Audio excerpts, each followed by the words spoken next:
안녕하십니까. 제 이름은 마채형 성도입니다.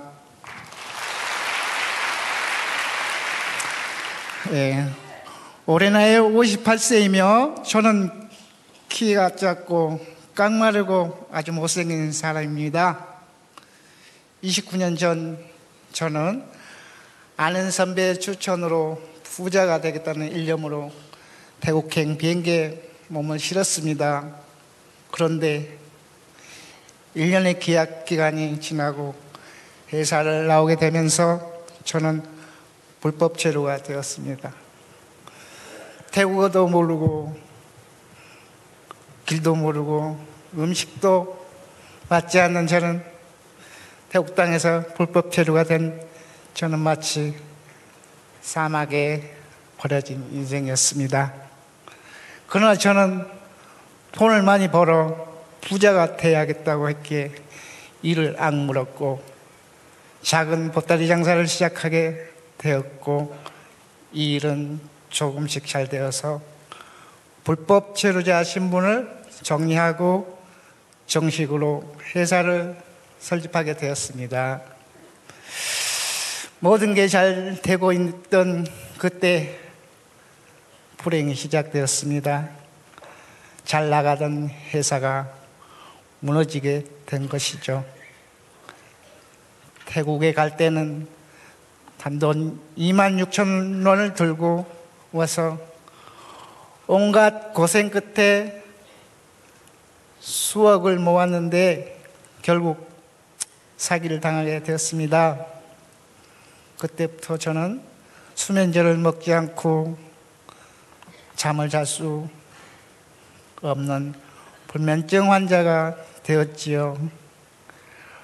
불면증과 함께 우울증까지 찾아오면서 저는 삶에 대한 희망을 버렸습니다.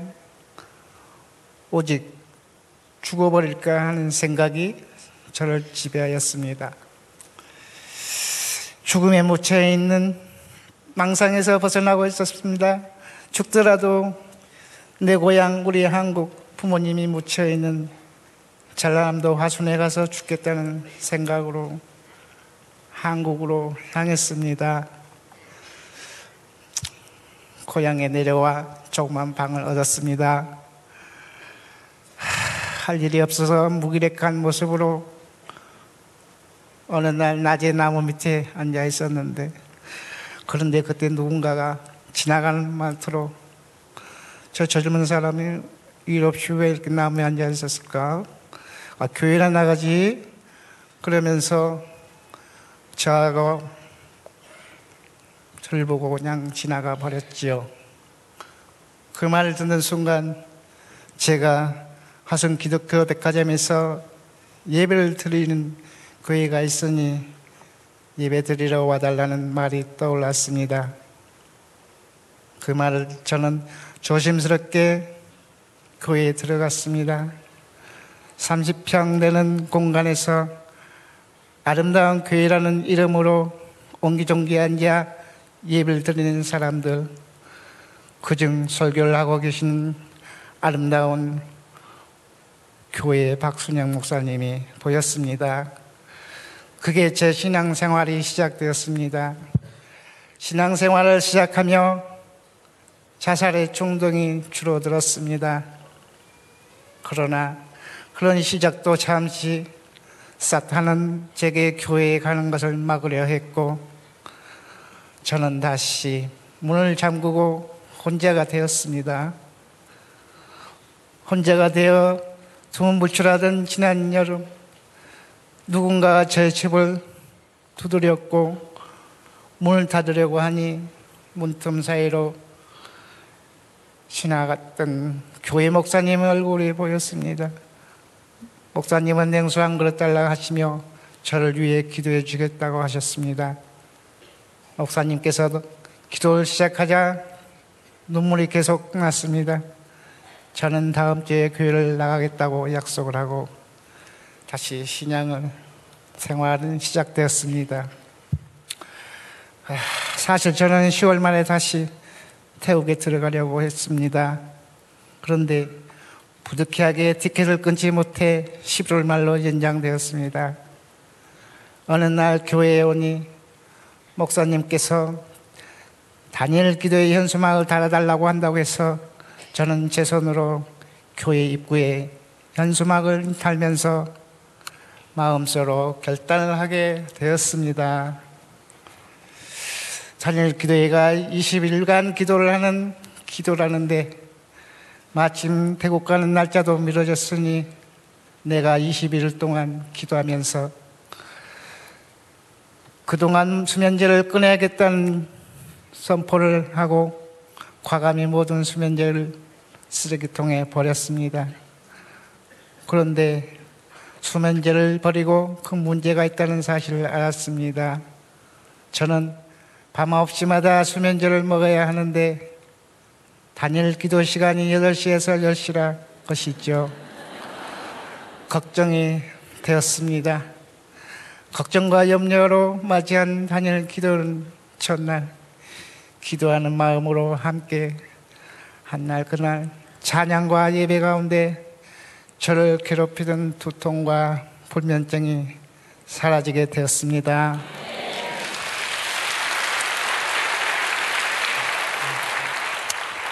(6일째) 되는 날 너무나도 신기한 경험을 하게 되었습니다. 기도회를 마치고 집에 돌아와 성경을 읽고 주기도문으로 기도를 하던 중 저도 모르게 잠이 들었습니다. 그때 갑자기 제 몸이 발부터 시작해서 무릎까지 가슴을 지나 무언가를 밀어내는 강한 압력을 느꼈습니다. 모든 것이 뽑혀져 나가는 것과 같은 공포 속에서 저는 하나님께 도와달라고 했습니다. 너무 무서워서 교회에서 주는 십자 목걸이를 잡으려고 하는데 십자가 뒤에서 태국에서 보던 불교 서적이 밑에 있는 것을 보았습니다. 그리고 괴물 같은 소리가 제가 십자가를 붙들지 못하도록 계속 방해했습니다. 그럴수록 저는 십자가를 붙들려고 싸웠고 결국 제 팔에 힘이 빠지고 늘어지는 찰나 파랑 공알만한 구슬이 툭 떨어지며 굴러가는 소리와 함께 그 괴성이 사라졌습니다. 저는 그 순간 십자가 목걸이를 굳게 붙들고 하나님이 도와주셨다는 확신을 가졌습니다. 이후 물밀듯이 밀려오는 감사의 통곡을 하였습니다. 아버지 감사합니다. 감사합니다. 저를 살려주셔서 감사합니다. 저는 예수님 모습을 보았고 그릴 수 있을 정도로 정확히 나타나신 그분 앞에 제가 치유받을 수 있다는 확신을 알았습니다. 이제 내가 약에서 해방되어 살 수 있겠다는 믿음이 생겼습니다. 다니엘 기도 기간에 치유의 사건, 저는 정부에서 살고 있습니다. 두통으로 인해 12년간 벗지 못했던 모자를 벗어던진 채 되었고 항상 추워 떨던 몸도 손떨림도 치유받았습니다. 저는 11월 27일 다시 비행기를 타고 제 2의 인생을 하려고 합니다. 이제는 부자가 되어 돈을 벌려고 하는 게 아니라 하나님의 나라를 확장 위해 나갑니다. 죽기 위해 무덤 위에 묻힌 육신의 부모를 만나러 고향에 왔던 제가 죽지 말라고 살라는 영원한 하나님 아버지를 마음에 품고 태국으로 갑니다. 그리고 나의 병만 고침받으면 교회를 하나 건축하겠다고 목사님에게 약속한 그 약속 태국에서 반드시 실천하려고 합니다.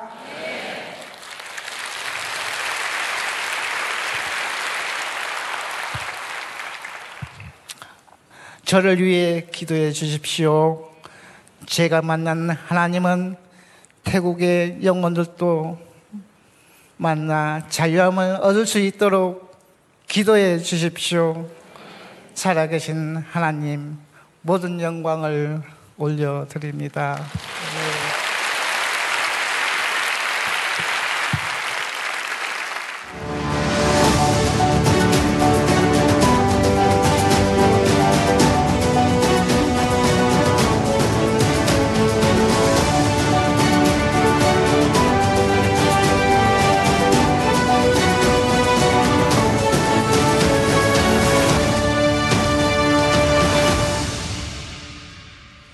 안녕하세요. 저는 오륜교회에 출석하고 있는 장윤환 집사입니다.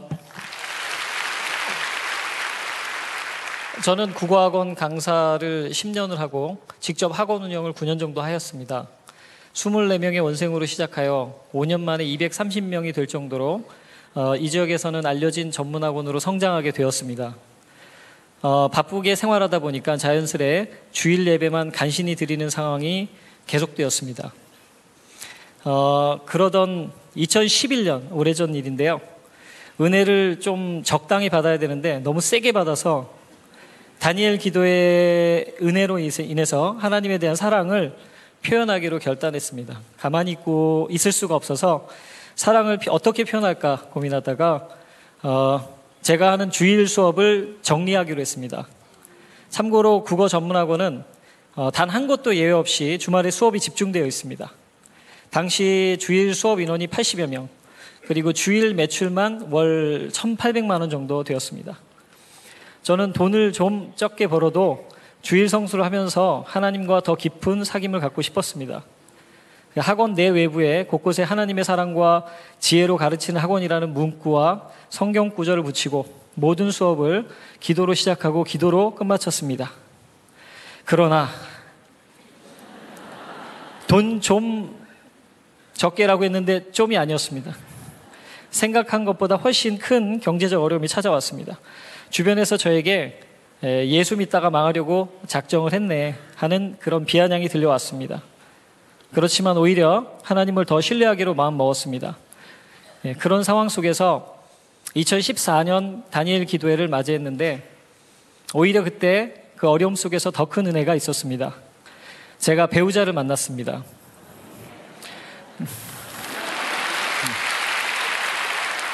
그때 제가 하나님 앞에 이렇게 기도했습니다.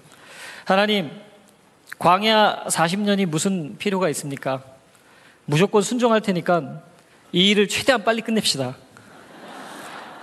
제가 원하는 배우자는 두 가지입니다. 다니엘 기도의 은혜를 아는 배우자, 그리고 예수님의 사랑으로 사랑할 배우자를 만나게 해주십시오. 기도회가 끝날 무렵에 강한 확신이 왔고 그로부터 며칠 후에 하나님으로부터 분명한 음성이 들려왔습니다. 수일 내에 내가 나를 너에게 나타내 보이리라. 너무 큰 확신이 와서 기도하는 가운데 있었는데 누구를 만나려면 자매를 떠올려 봐야 되잖아요. 그래서 한 자매가 떠올랐습니다. 딱 얼굴을 한번 본 자매였는데 청년부 예배 때 새신자 소개할 때 나왔던 자매였습니다. 곧바로 부서 담당 목사님께 소개해달라고 전화를 드렸고 네, 그 자매가 지금 제 아내입니다. 네.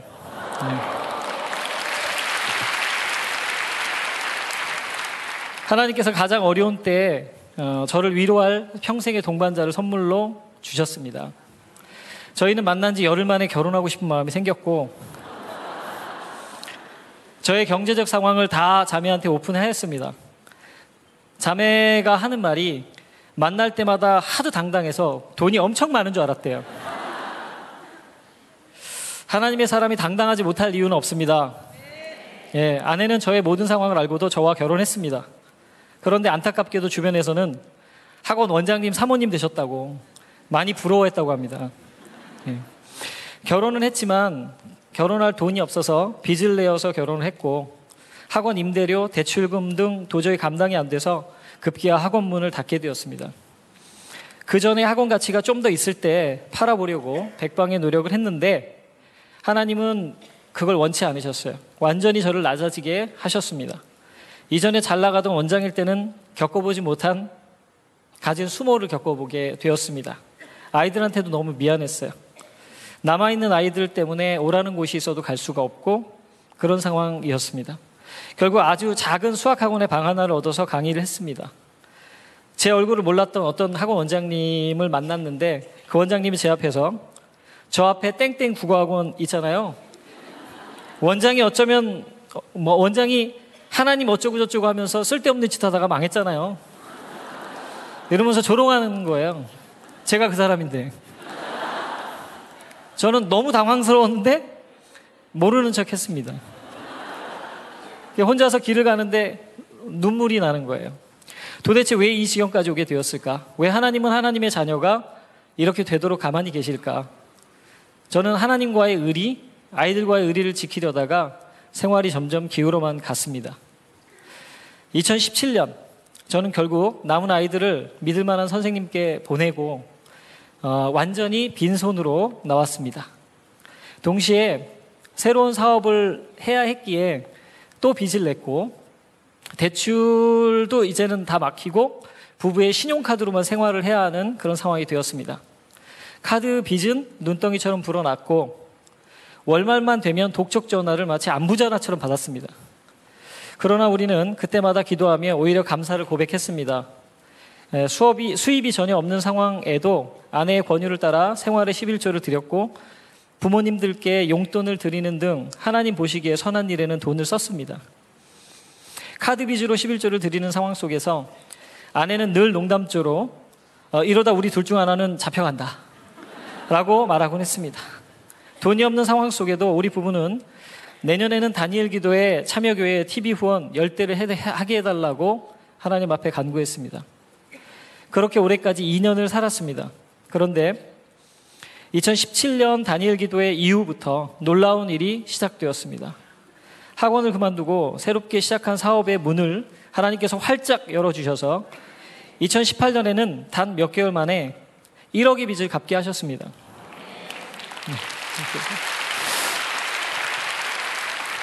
뿐만 아니라 우리 부부가 늘 함께 하나님께 기도했던 대로 10배의 11조를 하게 하셨고 참여교회 TV 후원도 기도대로 하게 하셨습니다. 아내가 그 다니엘 기도회 강원지역 간사여서 기도한 대로 다니엘 기도회 강원지역 컨퍼런스 때 오신 목사님들을 식사로 대접할 수 있었고요. 저 역시 오랫동안 기도하던 새벽이슬 청년부를 중심으로 한 러브인갓이라는 청년 만남 프로그램을 진행할 수 있도록 해주셨습니다. 하나님께서는 긴 시간의 오래 참음을 이렇게 한 번에 열어주셨습니다. 저는 하나님이 많은 돈을 벌게 해주신 바로 그 성공담을 간증하려는 것이 아닙니다. 또 예쁜 자매 만나서 결혼했다는 그 말을 하려는 것이 아닙니다. 제가 드리고 싶은 말씀은 하나님이 하셨습니다. 그리고 또다시 어려움이 온다고 해도 하나님을 더욱 신뢰할 수 있도록 저와 아내를 자라나게 하신 하나님을 높이기 원합니다. 세상의 가짜 사랑이 아닌 진짜 사랑에 조금이나마 눈을 뜨게 해주셔서 감사드립니다. 내 인생의 공급자이신 하나님을 찬양합니다.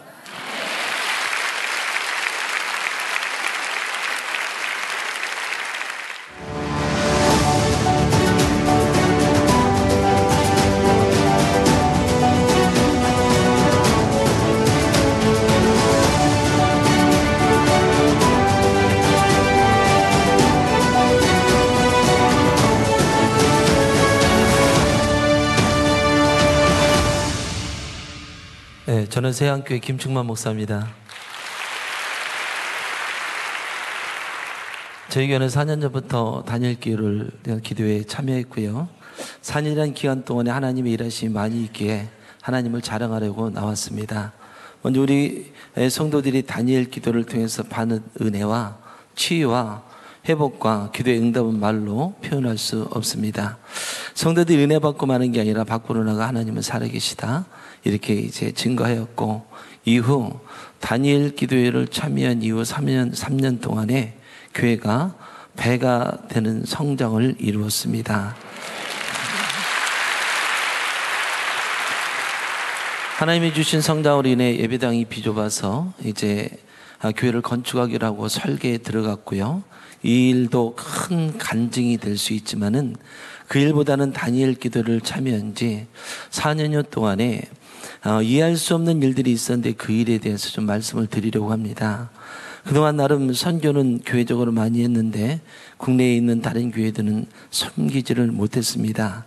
그러나 다니엘 기도를 통해서 저와 성도들의 마인드가 우리 교회 중심에서 이웃교회로 또 한국교회로 이렇게 바뀌게 되었습니다.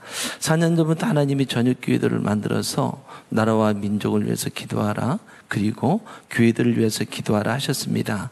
그러나 새벽 예배와 저녁 기도를 같이 한다는 것은 쉽지 않다는 것을 잘 아실 것입니다. 그럼에도 불구하고 성도들은 계속해서 새벽에도 그리고 저녁에도 나와서 나라와 민족을 위해서 기도하고 교회들을 위해서 기도하게 되었습니다. 이러한 교회의 내적인 은혜는 멈추지 않고 흘러넘쳐 흐르게 되었습니다. 다니엘 기도를 하고 싶지만 모니터가 없어서 못하는 교회들이 있다는 말을 들었습니다. 다니엘 기도의 운영위원회에서도 TV를 지원해주고 있지 않습니까? 하나님께서 우리 교회도 하라고 할 수 있다, 해야 한다라고 이렇게 기도 중에 말씀을 해주셔서 제가 받은 비전을 성도들에게 말했더니 시골에 있는 저희 교회 성도들이 무려 얼마 헌금을 했냐면 1억을 헌금을 해주셔가지고 하나님 감사합니다. 이 헌금을 통해서 예배 환경이 어려운 46개 지역교회에 46개 지역이 있는 교회에 모니터와 컴퓨터를 설치해드려서 다니엘 기도와 그리고 예배 환경 개선을 위해서 섬기게 되었고, 정말 하나님의 은혜는 우리 교회를 통해서 흐르게 된다는 것을 알게 되었습니다. 다니엘 기도의 기도하면서 하나님께서 시골 교회들을 돕고 그리고 전도가 어려운 교회들을 위해서 대신 전도를 해 주어라는 감동을 주었습니다. 이 일에 전도사 한 명을 그렇게 이제 청빙해서 세우고, 그리고 40여 명의 성도들이 이 일에 자원을 하게 됐습니다. 이분들이 전도 특공대가 돼서 전주, 군산, 진안, 마령, 장수, 임실, 남원, 순창 등에 있는 작은 교회를 매일같이 그렇게 가서 지금 3년째 그렇게 이제 복음을 전하고 그렇게 하고 있습니다. 근데 사실 이 일에는 사람만 가는 게 아니라 1년 예산이 한 4천만 원 정도 들어가는데 부담은 되지만 이 일을 통해서 작은 교회들이 힘을 얻고 미자립 교회들이 작게나마 용기를 얻고 우리도 할 수 있다. 그것도 부흥의 역사도 일어나고 있습니다. 근데 그보다 놀라운 것은 그 교회들에게 하나님의 은혜가 흘러가니까 그 교회들이 우리도 더 작은 교회를 섬기겠습니다라고 이렇게 고백하고 그런 일들이 지금 일어나고 있습니다. 은혜는 계속 흐르게 됩니다. 3년 전 요양병원에 계시며 삶이 얼마 남지 않는 분들에게 복음을 전하라라고 하는 그런 마음의 감동을 주셔서 이 일에 또 저희 교회가 전담 사역자 2분을 초빙을 해서 이분들을 세워서 이분들은 이제 병원에 누워서 이제 천국 가기를 기다리고 계시는 어르신들을 이분들에게 이제 늘 가서 예수 전하고 그리고 이제 복음 전해서 많은 분들이 이제 천국을 가게 했습니다. 근데 하나님께서는 이제 마음에 감동 주시기를 내년에 한 팀을 더 만들어서 이제 전주 시내에 있는 모든 요양병원에 다니면서 어르신들을 전도하라, 어르신들을 섬기라라고 이렇게 이제 감동을 주시는데, 근데 문제는 이제 두 팀의 운영비가 1년에 한 1억 정도 이렇게 들어가는데 이것도 하나님께서 채워주실 줄로 믿습니다.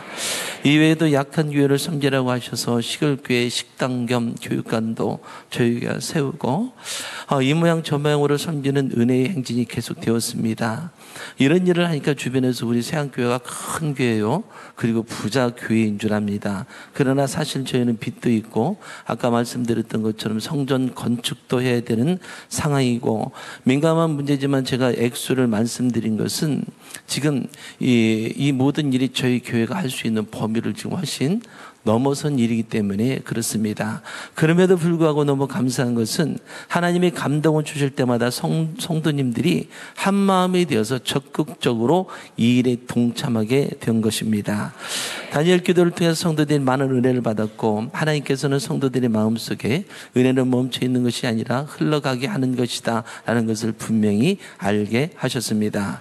저희 교회는 4년째 강단 앞에 은혜의 강물 흐르게 하소서를 계속 붙여놓고 있었는데 은혜가 우리 교회에 흐르게 해달라고 기도했는데 은혜가 흘러 들어오니까 자연히 이제 옆으로 흘러가게 됐습니다. 올해는 현수막을 조금 바꿨습니다. 좀 한번 보여주시죠.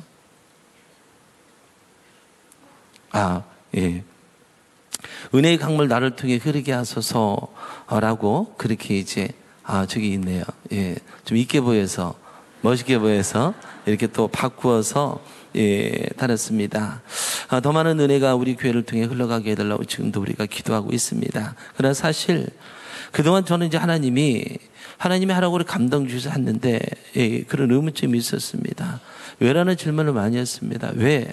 하나님, 우리 같이 작은 교회가 이런 일을 해야 됩니까? 이런 일을 하려면 중대형 교회처럼 하나님께서 교회를 크게 하시고 많은 성도들을 보내시고 그리고 많은 재정적인 능력을 주신 다음에 이런 일들을 하게 해야 되는데 왜 하나님 우리 작은 교회입니까? 라고 하는 그런 의문점을 많이 가지고 하나님 앞에 물었는데요. 하나님 이번 다니엘 기도회 때 이 질문에 대한 확실한 응답을 주셨습니다. 독일의 수안나 캐스케 선교사님을 통해서 왜라고 하지 말고 무엇을 이루려고 하십니까? 라고 이렇게 이제 말하라고 그래서 하나님께서 그렇게 말하라고 그러는구나. 유진서 목사님을 통해서 제사장도 있고 유명한 사람들도 있지만 하나님의 어린 사무엘을 찾아가 말씀하신 이유는 그 어린 사무엘을 친구로 여겼기 때문이다 라고 이렇게 하셨는데 이런 말씀은 저와 우리 교회에 충분한 답이 되었습니다. 우리를 하나님의 친구로 여기셔서 그러셨고 우리 같은 작은 교회가 그 말씀을 들을 수 있게 하셨고 순종할 수 있게 하셨다는 사실에 너무 감사를 드립니다. 그래서 지금은 왜라고 하지 않고 무엇을 이루려고 하십니까? 라고 이제 말하게 되었습니다. 작은 우리를 통해서도 은혜가 흘러가게 하셔서 하나님 나라 이루시는 하나님 앞에 감사를 드리고 흘러보내는 것을 알게 하신 다니엘 기도에 감사하고 다니엘 기도를 통해서 은혜를 흘려보내는 일에 한마음 한뜻이 된 사랑하는 세안교회 성도님들에게도 감사를 드립니다.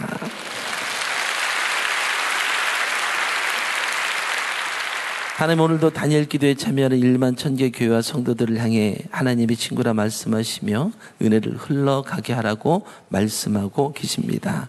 하나님 안에서는 작은 교회, 큰 교회는 없다고 생각합니다. 오직 받은 은혜를 흘려보내는 교회가 하나님과 세상이 기뻐하는 교회입니다. 우리 모두 그런 교회가 되기를 간절히 기도하고 축복합니다.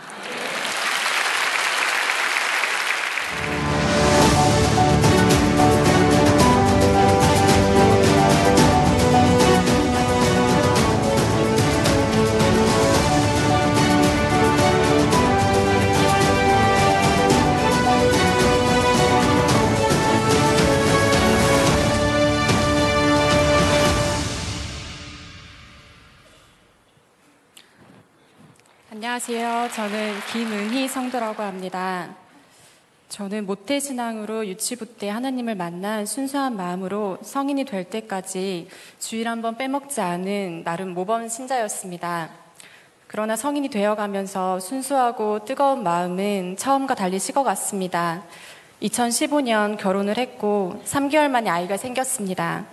아이를 기다리는 행복한 시간을 보내던 어느 날 병원에서 저는 청천벽력과 같은 진단을 받게 되었습니다.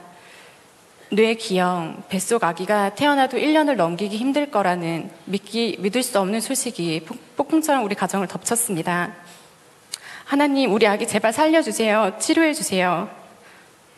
저는 처절히 하나님께 부르짖었고 모든 것을 회개하며 간절히 기도했습니다. 그러나 제 첫 아이는 투병 끝에 태어난 지 50일 만에 세상을 떠났습니다. 저는 하나님께 질문했습니다. 하나님, 정말 하나님의 능력으로 우리 아이 고쳐주실 순 없었나요? 이렇게 일찍 데려가실 거면 도대체 왜 우리에게 주신 건가요? 하나님, 하나님의 뜻을 알려주세요. 저는 원망과 자책을 반복하며 너무도 힘든 시간을 보냈습니다. 의문에 대한 답을 얻지 못했지만 다시 건강한 아이를 주시기를 기도하였고 몇 달 뒤에 둘째가 찾아왔습니다. 당연히 기도의 응답이라고 생각했습니다.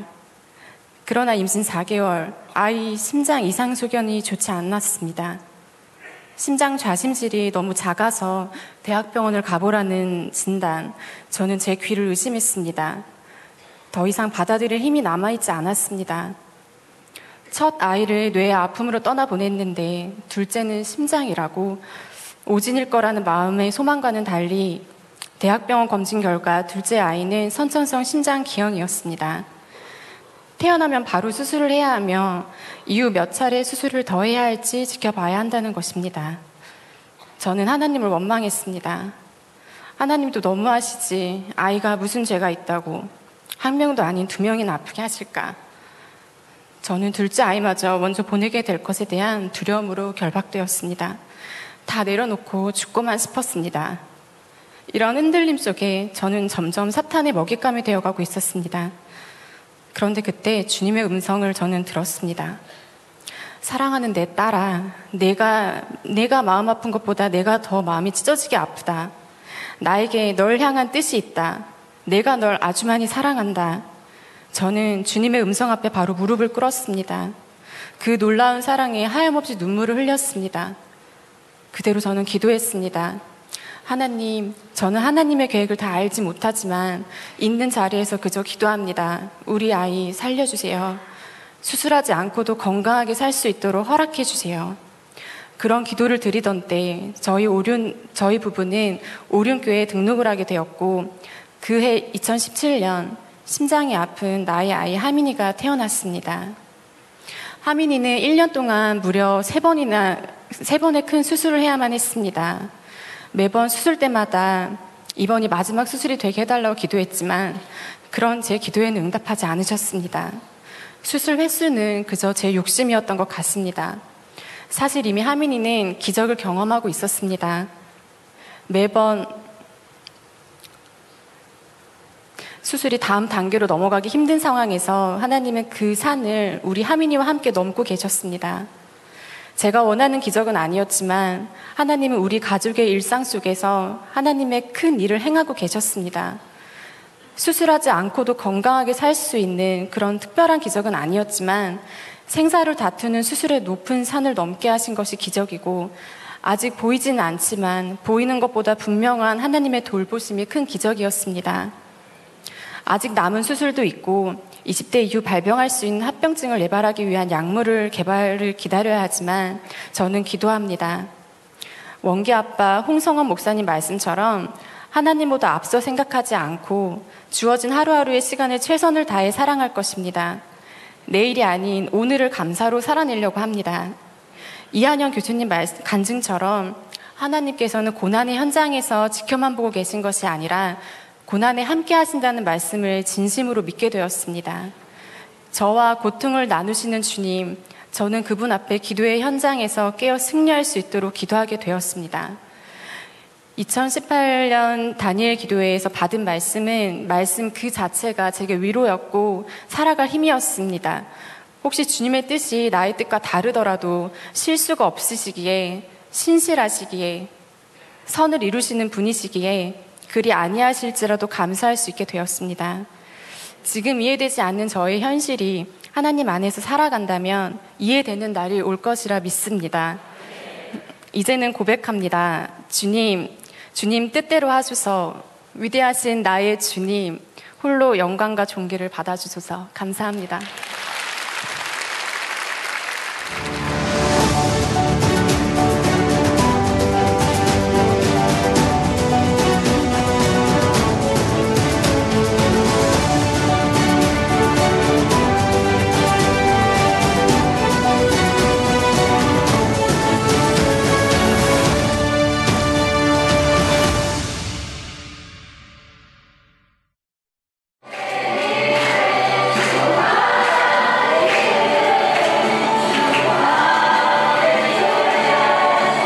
코피노를 아십니까?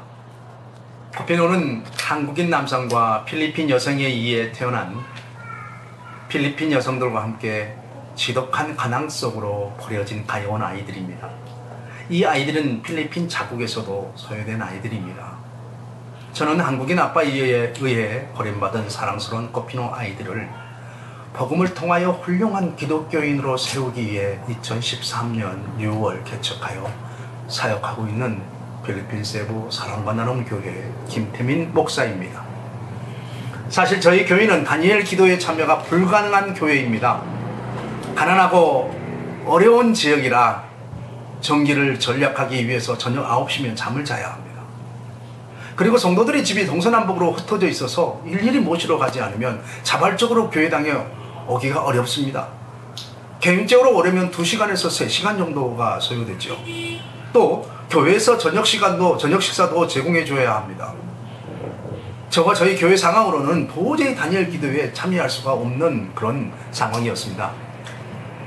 저는 상황을 보지 않기로 했습니다. 믿음으로 다니엘 기도회에 참여를 신청했습니다. 그리고 성도님들께 믿음으로 이렇게 선포하게 하셨습니다. 사랑하는 성도 여러분, 다니엘 기도회는 교회 개척 이후 6년 만에 처음 있는 교회 행사입니다. 하나님께서 은혜를 부어주시기 위해 불가능한 상황 속에서 이 기도회를 하게 하셨으리라 믿습니다. 우리는 21일 동안 매일 저녁 기도회를 할 것입니다. 여러분 모두의 상황이 어렵겠지만 하나님의 사랑을 받고 있는 성도라면 반드시 참석하실 줄 믿습니다. 두려운 마음, 떨리는 마음, 기대하는 마음으로 선포한 말씀에 성도들은 놀랍게 반응하였습니다. 어린 학생들로부터 성인들까지 아멘으로 화답하는 것입니다. 그렇게 우리 교회의 다니엘 기도회는요 시작하게 되었습니다. 다니엘 기도회는 한마디로 축제였습니다. 매일 성도들이 특성을 준비해서 하나님께 영광을 올려드립니다. 초등학생부터 고등학생들까지 조퇴하면서까지 기도회에 참석하였습니다. 성도들은 주방봉사를 자원하였고 눈에 보이지 않는 변화가 일어나기 시작했습니다. 가장 중요한 변화는 기도회가 진행되는 하루하루 교회와 성도들 그리고 저들의 영적 성장이 이루어지고 있는 것을 두 눈으로 똑똑히 보게 되었습니다. 은혜가 충만한 하루하루지만 사실 저는 매일 성도들을 모시고 오고 데려다 드려야 하는, 그래서 4시간에서 5시간을 트럭 운전을 해야 하는 살인적인 일정을 감수해야만 했습니다. 열악한 도로 사정으로 인해 다니엘 기도회 기간 동안 3건의 교통사고가 있었습니다. 턱없이 부족한 성교비와 교회 재정으로 주비와 매일 가동하는 에어컨의 비싼 전기료에 대한 걱정, 차로 모셔다 드리지 못하는 성도들에게 지원해야 할 교통비에 대한 걱정과 염려가 저의 눈을 가릴 때마다 저는 더 기도했습니다. 이런 어려운 상황 속에서 참여하는 7, 80명의 성도들, 눈물 흘리며 찬양하는 그들과 함께 기도했습니다. 기도회 가운데 부어주시는 은혜를 통해 저는 믿음 없음을 회개하게 되었습니다. 선교사인 제가 믿음이 없음을 회개하게 하시는 주님의 승리였습니다. 다니엘 기도회를 통한 하나님의 충만한 임재가 시간과 공간을 초월하여 함께함을 느끼게 되었습니다. 은혜와 걱정, 염려가 함께하던 어느 날 놀라운 사건이 있었습니다. 다니엘 기도회 11차 성도들을 차량으로 픽업하는 과정에서 갑자기 한 성도가 괴성을 울부짖기 시작했습니다. 4살 아들이 숨이 멎어가고 있었습니다. 저는 급히 차를 세웠습니다. 완전히 멈춘 심장을 다시 살리기 위해서 심폐소생술을 해보았지만요, 아이는 완전히 숨을 거두어버렸습니다. 저는 급히 숨을 거둔 아이를 오토바이에 태워 병원으로 향하게 했습니다. 병원으로 가는 동안 저는 다니엘 기도회로 모인 성도들에게 상황을 알리고요, 간절히 중보 기도하기를 요청하였습니다. 아이를 오토바이에 태워보내고 차를 타고 쫓아가는 저와 다니엘 기도회로 교회에 모여있는 성도들은 아이의 생명을 살려달라고 하나님께 간절히 기도하였습니다. 병원에 도착하여 먼저 도착한 아이를 보기 위해 응급실로 급히 들어갔습니다. 그런데 놀라운 하나님의 역사가 일어났습니다. 분명히 죽어서 싸늘하게 쉬고 있던 아이가 눈을 뜨고 저를 바라보고 있는 것입니다. 아이의 얼굴을 보자마자 저는 하나님께 너무 감사해서 창피한 줄도 모르고요, 통곡을 해버렸습니다. 너무 감사해서. 어떤 영문인지 물어보니 병원에 도착하기 직전에 아이의 심장이 뛰기 시작하고 숨을 내쉬면서 살아났다는 것입니다. 그리고 그 아이가 의식이 돌아와 가장 먼저 한 말이 무엇인지 아십니까? 교회에 갈 거야. 자기는 교회에 갈 거라고. 지금 그 아이는 건강하게 다니엘 기도회를 통해 은혜를 나누고 있습니다. 이 아이가 바로 그 아이입니다. 다시 살아난 아이와 엄마입니다. 안녕하세요. 다니엘 기도회를 통히치 아도를 살려주시고 언니 주셔서 감사합니다. 기적을 보게 하시니 감사합니다. 모든 영광 하나님께 드립니다. 아멘. 이 사건을 통해 우리 교회는 하나님의 살아계심을 경험하였습니다. 이 사건 이후 우리의 다니엘 기도회는 시공간을 초월한 성령의 강력한 역사심으로 더 큰 은혜 가운데 진행되고 있습니다. 다니엘 기도회를 통하여 교회가 영적으로 성장하고 선교사에게 새로운 활력소가 되었습니다. 할렐루야! 전능하신 하나님을 찬양합니다. 감사합니다.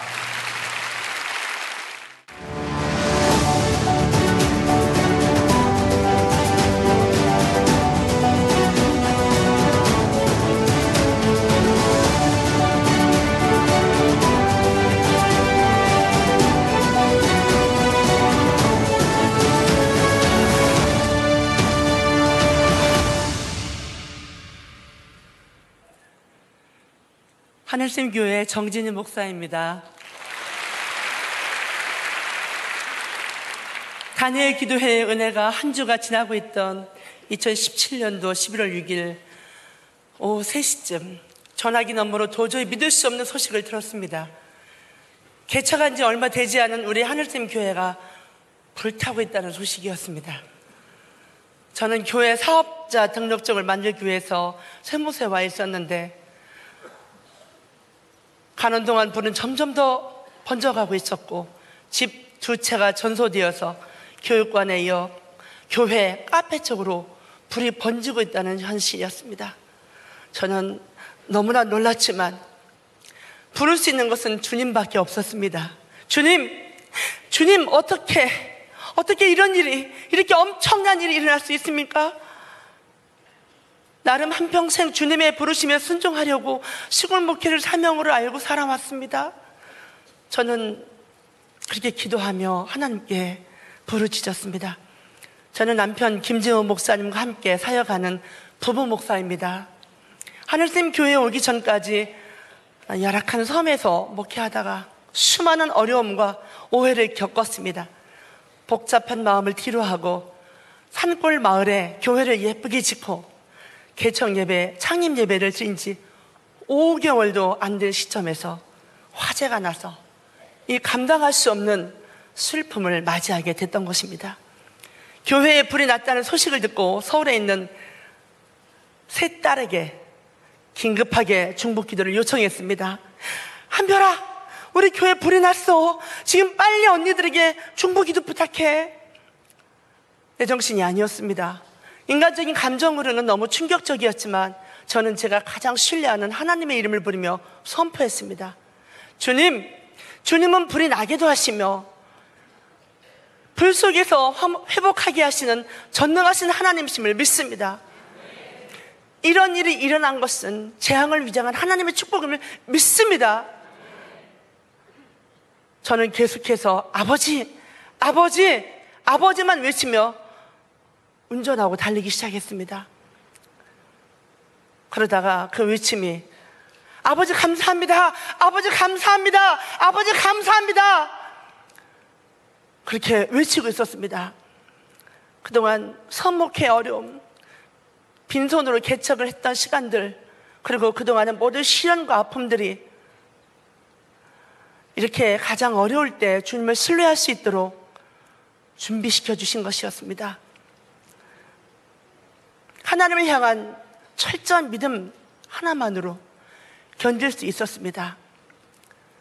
이제 불이 난 교회 사진을 보여주시겠어요?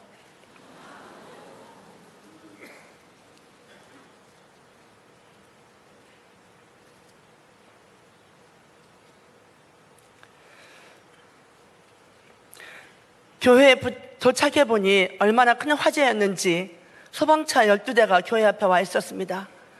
큰 불이라 굴삭기가 모든 교육관 건물을 헐몰아가면서 불을 끄고 있었습니다. 모든 것을 삼키고 있는 불 가운데 타고 있는 것들을 생각해 보았습니다.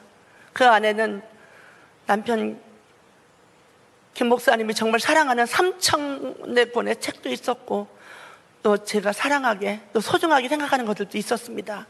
그러나 주님은 그 어떤 불로도 태울 수 없는 주님, 그분을 계속 기억하게 해주셨습니다. 내 안에 계신 주님은 그 어떤 불로도 태울 수 없었기 때문입니다. 그렇게 다니엘 기도의 은혜 시간 동안 큰 화재를 경험하고 저는 갈 곳이 없었습니다. 서울에서 내려온 세 딸들은 오히려 엄마 아빠를 잃지 않아서 감사하다고 울었습니다. 살아주셔서 감사하다고 눈물을 흘렸습니다. 딸들은 집으로 내려오면서 욥의 고난보다도 작은 고난을 주셔서 감사합니다 라고 기도했다고 합니다. 엄마 아빠가 살아계셔서 감사합니다 라고 기도했다고 합니다. 그 눈물과 함께 우리 가족은 이혼 목사님의 따뜻한 배려로 그 하룻밤 잠을 잘 수 있었습니다. 다음날 교회가 타버린 현장을 찾아갔습니다. 많은 것들이 타고 없어졌지만 정말 신기하게도 우리 가족 사진이 남아 있었습니다. 불길을 막아주신 하나님의 은혜에 정말 감사드렸습니다. 또 음식을 해 먹을 수가 없었어요.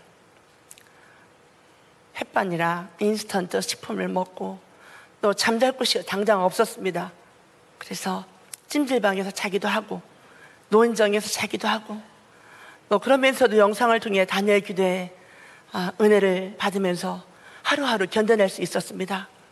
우리는 다니엘 기도회 가운데 주신 하나님의 은혜로 무너진 성전을 재건할 비전을 가졌습니다. 아멘. 희망과 절망이 공존하던 어느 날 당시에 화재 소식을 듣고 오른교회 다니엘 기도회에서 달려와 주셨습니다. 저희 교회 상황을 처량해 가셔서 다니엘 기도 중에 방영해 주셨습니다. 눈물밖에 나지 않더군요. 정말 어려울 때는 이 주님의 사랑이 흘러올 때 그 사랑밖에는 그 무엇으로도 감당할 수가 없었습니다. 정말 하나님의 은혜였습니다. 저는 그날부터 이 땅의 모든 교회가 주님의 몸된 하나의 교회라는 것을, 그런 것을 깨달으며 은혜를 경험하게 되었습니다. 포기하지 않고 하나님께 감사하며 은혜를 구했습니다. 알지도 못하는 많은 교회와 성도님들이 우리 교회와 또 우리 성도들이 일어날 수 있도록 사랑을 베풀어 주셨습니다. 성령께서 가라고 그랬어요. 성령께서 가라고 그랬어요.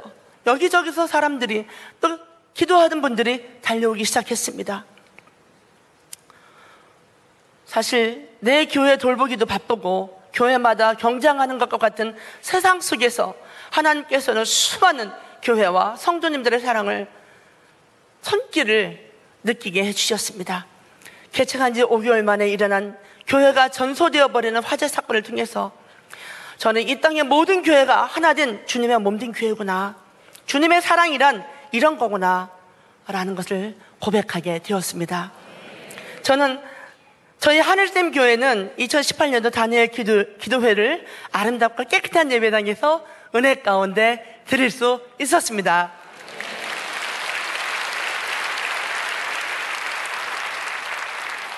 정말 모든 것이 하나님의 은혜요 사랑입니다.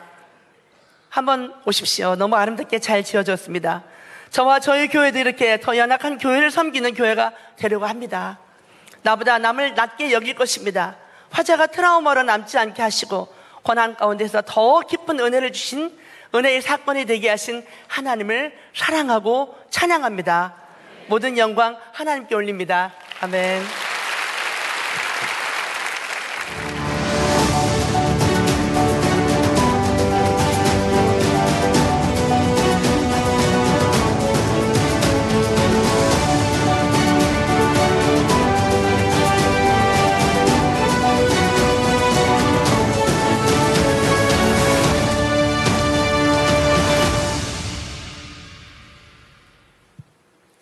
안녕하세요. 저는 안아주 성도라고 합니다. 2014년 5월 많은 분들의 축복 속에 결혼을 하였습니다. 그러나 누구에게나 주어지는 것 같은 아기를 갖는 일은 쉽지 않았습니다. 병원에서는 아무런 문제가 없다고 하여 기다려보기로 한 것이 1년, 2년. 이 기다림은 하루가 10년 같은 기다림이었습니다. 그러던 어느 날 남편이 어렵사리 난임병원을 권유했을 때 저에게 책임을 전가하는 것 같아서 마음이 힘들었습니다. 결국 저희 부부는 난임병원을 찾아가 진료를 받게 되었고, 그 결과 저는 나팔관의 문제가, 남편에게는 정자의 문제가 있다는 것을 알게 되었습니다. 특히 나팔관 한쪽은 유착이 심해 모양을 잃었고, 병원에서는 임신이 어렵고 혹시 임신이 되더라도 유산 가능성이 높다는 소견을 받았습니다. 저는 하늘이 무너지는 것 같은 충격을 받았습니다. 저는 양쪽 나팔관을 모두 절제하고 이제는 시험관으로 아기를 가질 수밖에 없는 상황이 되었습니다. 마음을 다잡고 하나님께 기도하며 시험관 시술을 진행했습니다. 쉽지 않겠지만 될 것 같았던 시술은 결국 6차까지 실패로 이어졌습니다. 제 마음속에는 과연 나에게도 소망이라는 것이 있을까? 라는 소리가 들려왔습니다. 특히 2차 때는 임신의 기쁨도 잠시 결국 유산되어서 더 큰 아픔을 경험했고, 사이가 좋았던 저희 부부는 더 자주 싸우게 되고 시부모님과의 갈등까지 겹치게 되었습니다. 하나님, 제발 저를 살려주세요. 정말 이러다가 죽을 것 같아요. 저희 부부는 기도했습니다. 기도 중에 하나님께서는 저희 부부가 하나님께서 기뻐하시지 않는 마음을 가지고 있다는 것을 깨닫게 하셨습니다. 하나님께서는 부모에 대한 마음이 아름다워야 우리가 아름다운 부모가 될 수 있음을 알려주셨고, 더 정확히 하나님께서는 저에게 약속의 말씀을 주셨습니다. 아주야, 내가 반드시 너에게 엄마의 마음을 알게 해줄게. 약속의 말씀을 받고 난 이후에 하나님께서는 한나와 사무엘의 이야기를 묵상하게 하셨고, 사무엘과 같은 다음 세대를 살릴 귀한 자녀를 허락하시겠다고 약속해 주셨습니다. 하나님께서 약속의 말씀을 주시자 비로소 저는 다른 사람들에게 중보기도 요청을 할 수 있게 되었습니다.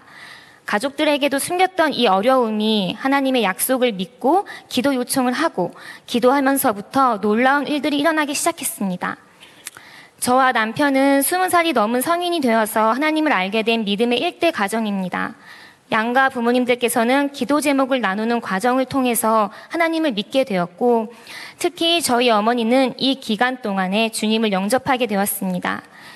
저희를 위해 눈물로 기도하는 기도의 어머니가 되셨습니다. 엄마의 기도가 이렇게 강력하고 따뜻한지 정말 세상을 다 얻은 기분이었습니다. 무엇보다도 저는 아기를 갖지 않아도 좋으니까 우리 가정에 하나님을 찬양하고 예배드리게 해달라는 저희 부부의 기도를 하나님께서 들으셨습니다. 이렇게 주님의 명령에 순종하니까 시부모님과의 관계도 회복되었고, 실패감에 좌절했었던 저에게도 평안이 차지하게 되었습니다. 2016년 다니엘 기도회 강사로 오신 장무성 목사님께서 이곳에 결혼한 지 오래되었지만 아이가 없는 자매가 있습니다. 하나님께서 태의문을 여셔서 귀한 아기 태중에 품어 내년 다니엘 기도회 때 그 아기와 함께 예배드릴지어다 라고 선포하셨습니다. 아마 많은 나님 부모님들께서 이 선포에 아멘 하면서 울면서 기도하셨을 겁니다. 저도 이 말씀과 선포를 아멘으로 화답하면서 하나님의 언약으로 삼으면서 1년 동안 기대하며 기도했습니다. 선포 이후에 1년의 시간이 지난 2017년 다니엘 기도회를 앞둔 한 전날 저는 복된 소식을 들었습니다. 임신이라는 소식이었습니다. 그 말씀의 선포대로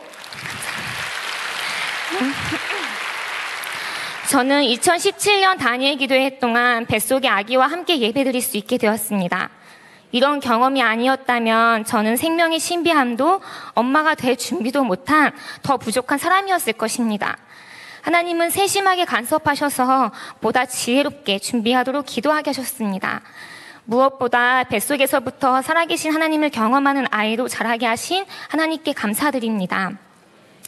2016년 다니엘 기도회 때는 선포로, 2017년 다니엘 기도회 때는 뱃속의 아기와 함께, 2018년 다니엘 기도회는 하나님께서 선물로 주신 귀한 아기 세온이와 다니엘 기도회의 은혜의 자리에 와 있습니다.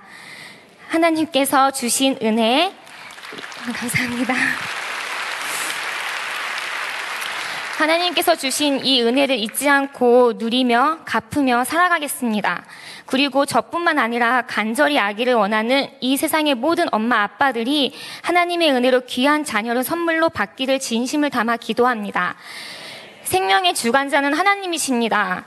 태의 문을 여시는 이도 하나님이십니다. 이 모든 영광을 살아계신 하나님께 올려드립니다. 감사합니다.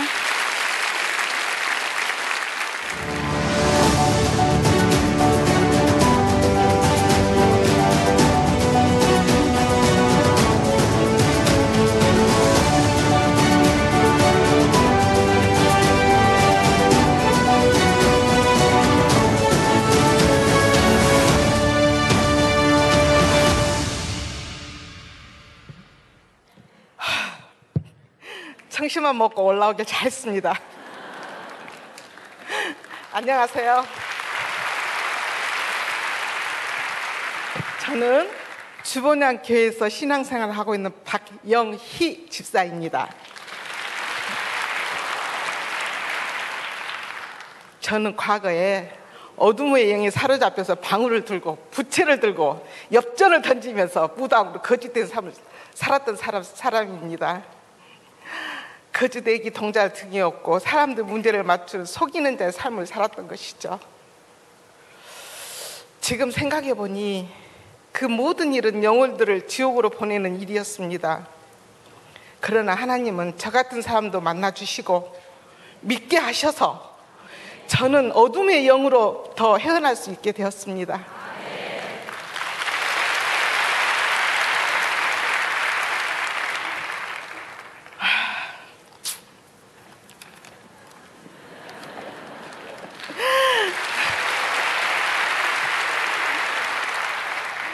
제가 믿게 된 것에 대해서는 감사했지만 특별한 비전이 없었던 저에게 다니엘 기도는 영혼 사랑에 대한 마음을 주셨습니다.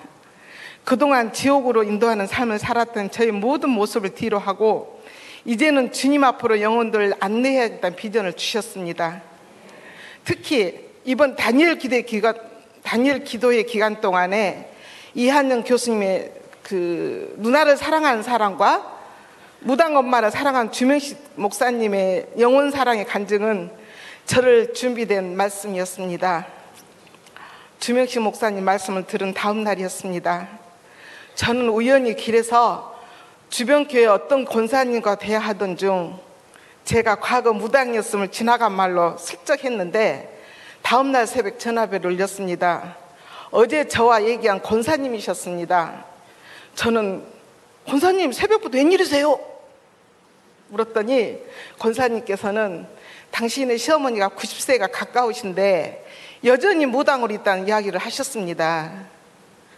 내가 아니라면 다른 사람을 통해서라도 복음의 씨앗이 심어지기를 수십 년 기도하고 있었는데 어제 저를 만났다는 것입니다.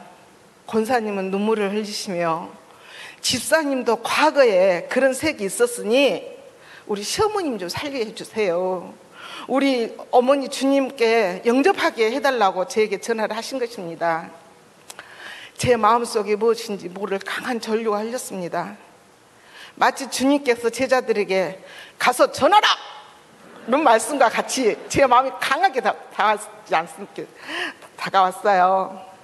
저는 그 무언가 이끌려 권사님 알겠습니다 라고 말하고 시어머니 주소를 물었는데요. 근데 웬걸요? 제가 있는 광주가 아니라 충청북도 진천군 산골 마을이었습니다. 게다가요 문을 안 열어줄 것이니 전 보러 왔다고 하세요. 그거 뭔 소리야? 나는 아버지 신보는꾼인데 왜 거짓말을 해? 하고 생각하면서 광주에서 전도를 해서 우리 목사님께 칭찬라도 들을 텐데 충북 진천 산골 자식 말도 안 들은 그 90에 가까운 할머니를 저는 많이 망설여졌습니다. 하지만 다니엘 기도를 통해 주신 영혼사랑 비전이 있었기에 저는 8일차 목요일 진천으로 출발했습니다. 그날따라 비는 부슬부슬 내리고 엊그제 일이잖아요. 밖은 그냥 유난히 어두웠어요. 드디어 무사히 가르친 주소까지 왔는데 그 집이 아니에요. 주소가 틀린 것입니다. 정말 주변에는 공동묘지가 있고요. 허벌판이잖아요. 허벌판. 이것이 뭔 일이다냐? 화가 많이 났어요. 같이 와주지도 않고 나도 빨리 얼른 돌아가서 다니엘 기도 참석해야 되는데 그냥 돌아오고 싶은 마음이었습니다. 하지만 하나님은 그때도 제게 하나님 아버지 마음을 주셨습니다. 나만 장군 아시죠? 너는 왜 그곳까지 왔니? 여기까지 와서 영혼 포기할 거냐? 라는 성령의 음성이 제게 들렸습니다. 저는 다시 전화를 해서 주소가 틀리니 정확한 주소를 달라고 문자를 남기고 차량 비오는 창밖 보면서 아버지 얼른 주소! 세상에 알고 봤더니 그 권사님 신랑이 엉터리 주소를 알려준 거예요. 안 갈 것도 뻔하고 우리 어머니가 무당이었다고 가르쳐줬다는 것도 창피하고 대충 알려줬다는 거 아닙니까? 설마 제가 갈 줄은 몰랐겠죠? 어이가 없었지만 다시 받은 주소로 찾았습니다. 그리고 정말 찾았습니다. 어머니 광주에서 왔어요. 문 열어주세요. 누구요? 어머니 나랑 깨. 광주에서 왔어. 하나님 하신 데 틀림없었습니다. 안 열어줄 것이라는 그 말과 달리 바울 옥문 활짝 열리댔기 그 하체가 마비됐어요. 할머니가. 근데 뻑뻑 기어서 문을 열어주셨고 무속인 할머니 앞에 복음을 전하였습니다. 어머니 저도 과거에 무속에 있는데요 아무 쓸데가 없습니다. 결국 그런 고백과 함께 시작된 저의 복음 전도는 결국 무속인으로 살아온 할머니 인생 종집을 찍고 새로운 삶의 시작점을 찍었습니다.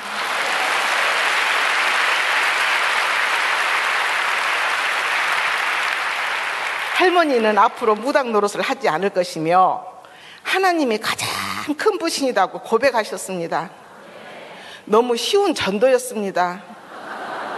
하지만 그 전도가요 쉬웠던 것은 아닙니다. 하나님께서 그 영혼의 문을 열어놓고 기다리셨기 때문에 저는 무속생활 끝낸 그 무당으로서 다른 그 무당을 전도하면서 무속생활 끝내게 한 놀라운 하나님이 초대된 것이습니다. 심부름꾼으로 저는 마음을 놓고 영접기도를 하고 영접기도 녹음을 했습니다. 그리고 기다리고 있을 며느리 권사님에게 녹음된 내용을 카톡으로 보내드리고 광주로 출발하였습니다. 늘려고 해서 신난다고.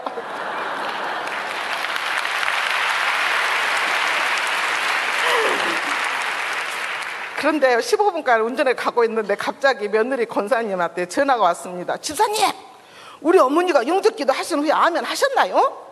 녹음에 아멘 소리가 안 들려요. 그럼 어쩌을까이? 갑자기 아멘 얘기를 하니 당황이 되었습니다. 그래도 제가 누굽니까? 주보냥교회 하나님 신부그룹 박집사가 아닙니까? 다시 차를 돌렸습니다.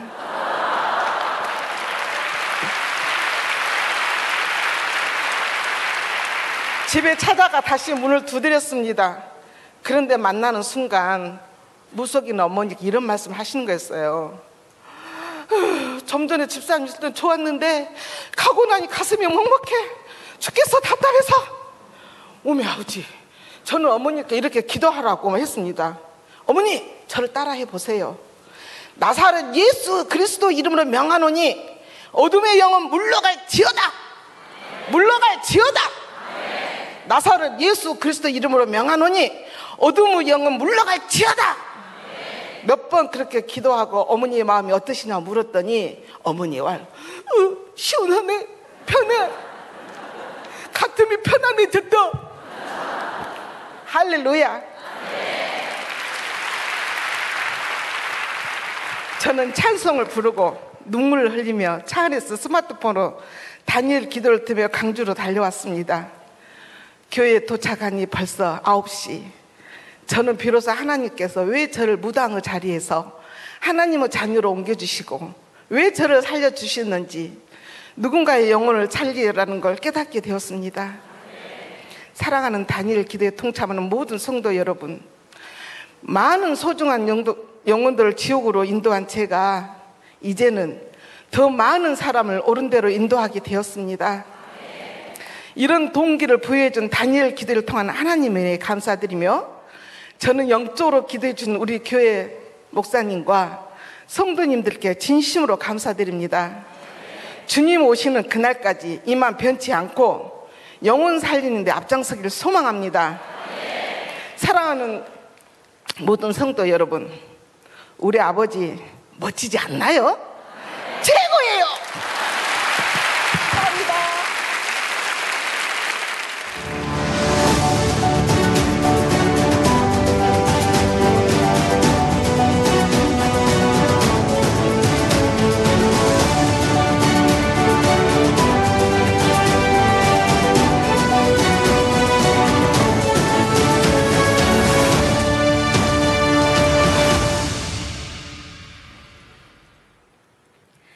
안녕하세요. 저는 중국에서 온 진사라 자매입니다. 제가 한국말이 서투기만 하지만 단일 기도회를 통해서 제가 만난 하나님을 15억의 중국 영혼들에게 전하고자 중국어로 간증을 하겠습니다.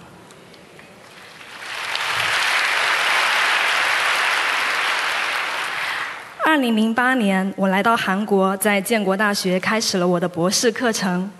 当时通过在校园向留学生传福音的一对夫妇，我第一次听说有关上帝的事，并且在2010年受洗归主，相信了在中国没人认识的上帝。每次做礼拜时都有平安和喜乐，喜欢在无助的时候向上帝祷告，迷失方向的时候，耶稣为我指明道路。伤心难过孤独的时候，耶稣擦干我的眼泪。喜欢过与神同行的生活，像是在天国一样。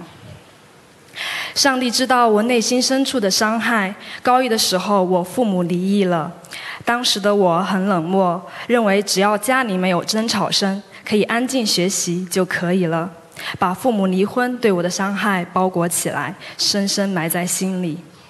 但是主不愿意我回避这个伤痛，想要治愈我，于是我就开始为这件事情祷告。2年前，妈妈来到韩国生活了1个月，那时我第一次向妈妈敞开心，对他们的离异，对她说他们的离异对我造成的伤害，同样也对爸爸说了我的真实感受。其实父母离异后各自都组建了新的家庭，虽然叔叔阿姨对我很好，但每次春节回家心里都很不好受。2018年，大义里祷告会成为了上帝医治我长久以来隐藏的无法解决的伤痛的时间。听李友南劝世的见证时，我并没有很大的期待，因为对于单身的我，养育子女还为时太早。但从子女的角度，经历了上帝用他大能的手完全医治了我与家人破碎的关系和我心底的伤害。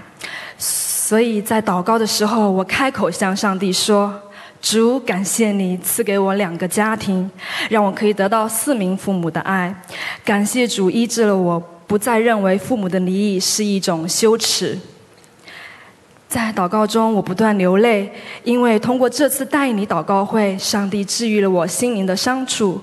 从那以后，我经历了真正的自由，因为耶稣的宝血将我从父母离异带给我的困扰、伤害、羞耻中完全释放出来，并且上帝愿意通过我的口，因着家人做感谢祷告。这感恩的祷告像把钥匙一样，将我过去的伤害和羞耻的枷锁中释放出来。来韩国已经有10年了，实际上我不愿意离开信仰环境好、生活便利的韩国回中国。但是通过这次带你祷告会上，上帝不仅医治我，还给了我拯救灵魂的意向。像金宣教士所说的，离开安逸的地方，往需要我的地方去。上帝给了我这样的心。今年开始，上帝不断在给我预备回中国的路，虽然有些不愿意，但上帝依然往那个方向引导我。跟着上帝的引导，明年我将以教授的身份回中国。我确信上帝在我人生中有美好的计划。现在15亿中国人中，就算有1亿人信耶稣，还有14亿人需要福音。我听到了福音，原来以此为满足的我，通过这次带你祷告会，上帝给我向那些灵魂传福音的意向。我知道上帝让我越过教授的工作，带着宣教士的意向回到中国传福音。上帝让我在韩国10年，又让我参加带你祷告会，还让我向更多的人宣扬耶稣，这都是主的旨意。Amen。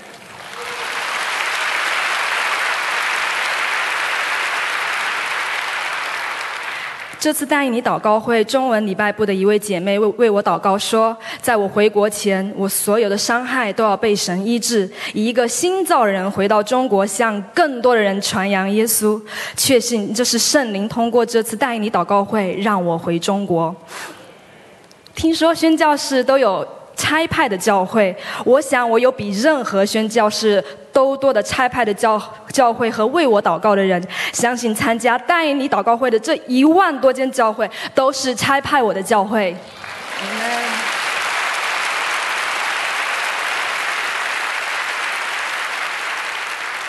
有带你祷告会40万名圣徒们的祷告，相信通过我，中国会有更多的灵魂回转到主面前，也会把带你祷告会带给更多的中国人。我要成为上帝所使用的器皿。